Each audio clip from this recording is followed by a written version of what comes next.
Hello and welcome to Hey Be Monsters, where I've been away for a bit. No real reason, I just have. Anyway, back to talking about monsters and movies. And multimedia franchises in this case. Yep, today I'm talking about Hellboy. Created in 1991 by Mike Mignola, Hellboy is one of the rare comics not from the big two, which has managed to spawn 2 different film series, a couple of games, and a whole universe of spin-off comics, which I'll be covering in other videos. Today I'm going to be covering what I think was probably one of the most underrated entries into the franchise, the 2 animated films.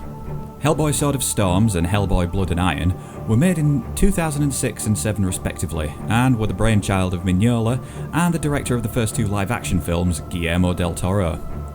While it isn't outright stated, the 2 features are implied to be set before the first live-action film, but despite the presence of Ron Perlman and several other actors reprising the roles, I think it's yet another alternative continuity. The first film, Sword of Storms, is set in Japan and concerns HB being transported to a strange world populated by Japanese folkloric creatures, while the rest of the BPRD try to get him back and stop a couple of demons from trying to destroy the world. Right away from the cold open in the Mayan temple, the film demonstrates exactly why I really like these.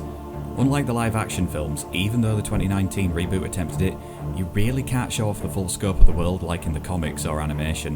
While in live-action you have to accommodate budget and time for creating all the monsters and sets and special effects, which can sometimes render the final result lacking, in animation those concerns aren't as big. They may not look as spectacular, but the fact that they can show off a huge ancient Mayan temple, zombies, pyrokinesis, and Hellboy flying around on a giant multi-eyed bat god, and not have it be the main plot, allows for the filmmakers to tell the story they want to tell without fear of upsetting the production costs. The rest of the film also manages to do what the comics always did well. They really showed their work in the folklore. In Sword of Storms there's appearances by, and forgive the pronunciations, a Jorogumo, a Kappa, and a Gashadokuro among others. The film even manages to seamlessly adapt a tale from the comics called Heads, featuring HB meeting a group of Nukekubi. Other than that, the story is completely original, but it still feels like it could have all come straight from the comics, what with its walkabout nature. Speaking of almost coming straight from the comics, the second film, Blood and Iron, gives us the story of Hellboy and the BPRD investigating an old case involving vampires, harpies, and even a werewolf. This second one feels more in line with the atmosphere from the comics. Set in the dark gothic castle, the art's all suitably moody and full of stark black shadows, like the ones you get from Mike Mignola's comic art. No disrespect to Sword of Storms, but the bright colours of the Japanese otherworld felt odd compared to the environments HB normally finds himself in. Hellboy and the BPRD are sent to investigate hauntings in an old house currently being converted into a hotel, which turns out to belong to an ancient, long-thought-dead vampire named Ezrabet Andrushko, who last met her match against Hellboy's adopted father figure, Professor Broom. The plot takes a few cues from the miniseries Wake the Devil, namely the vampire aspect and the appearance of a later character who I won't talk about here. It drops any connections to Rasputin and the Nazis, which were tackled in the first live-action film. I think this was for the best, since it would have really just been retreading old ground for the people who've seen the films or read the comics. As well, it really wouldn't have benefited the story. If anything, it probably would have just made it more bloated. There are moments in Blood and Iron which feel off. The flashbacks, while informing the main story, sometimes come across a bit too hammer horror. Probably due to the vampiric antagonist. The accents don't help, what with them being a bit too stereotypical. And there's 1 or 2 moments in this and Sword of Storms which can just come across as cheesy. I'm not sure whether that's the way it got adapted into animation or just me. The voice acting is mostly great. As I said earlier, Ron Perlman is back as Hellboy, as is Selma Blair, Doug Jones and John Hurt as Liz, Abe and Professor Broom respectively. While this does lend credence to the whole same universe, I still prefer to think of it as its own thing. The animated HB sounds younger than the live action one, and the relationship with Liz, who's portrayed as a young adult, is more brother-sister in this one than the romantic one in the films. While there's nothing bad about the other performances, once or twice there was something which didn't quite work for me. The younger Professor Broom's voice, which I think might have been a pitched up John Hurt, didn't work. It wasn't deal breaking, but it was something I kept noticing. I really like the art style in both of these. The simplified blocky design works for Hellboy himself. The character's massive jaw and barrel chest are really meshing well with the animation. It also helped lend a uniformity to the various creatures he faces throughout the two films. I've seen monster movies which had several different creatures in them, but they all looked like they come from different designers, and nothing matched up. At least here, having the same conceptual and character artists working on the entire thing, everything, the entire world felt connected. Another thing which didn't gel well with me, and might detract if you've seen more anime, is the stiffness of some of the action sequences. I feel this might be a thing with Western animation in general, but honestly I'm not a big anime fan, so I can't really comment too much on this. But occasionally there was a lack of flow in motion in the fights. Sometimes a character would just stand there before one threw the next punch. But any niggles I did have were minor. The Hellboy animated films are a great little pair. The stories feel like Hellboy stories. Everyone involved sounds good. Seriously, I can't not hear Ron Perlman when I'm reading the comics. And the same goes for Doug Jones and the rest. Everything from the folklore feels like it fits, and the second film even manages to emulate the dark, gloomy visuals from the comics. I'd also like to mention that there was supposed to be a third entry in this series, involving popular supporting character Lobster Johnson, a Pulp Fiction vigilante from the 1930s who would have been voiced by Bruce Campbell. Sadly, presumably due to lack of sales, or maybe it had something to do with the lack of a third live-action film in the Del Toro series, it was not greenlit, which is a massive shame in my opinion. If you're a fan of Hellboy, either just the Del Toro films or the comics, I would definitely recommend checking out the animated features.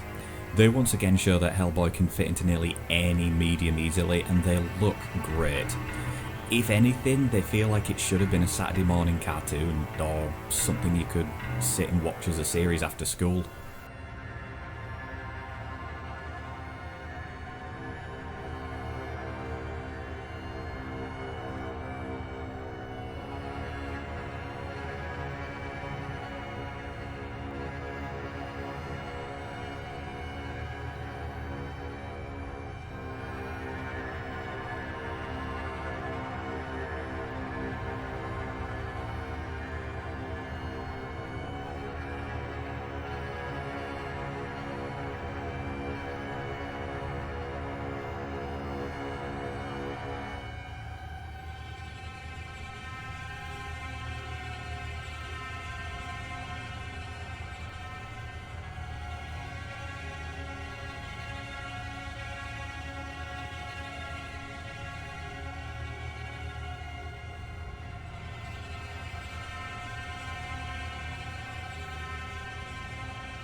So I've not done one of these in a while.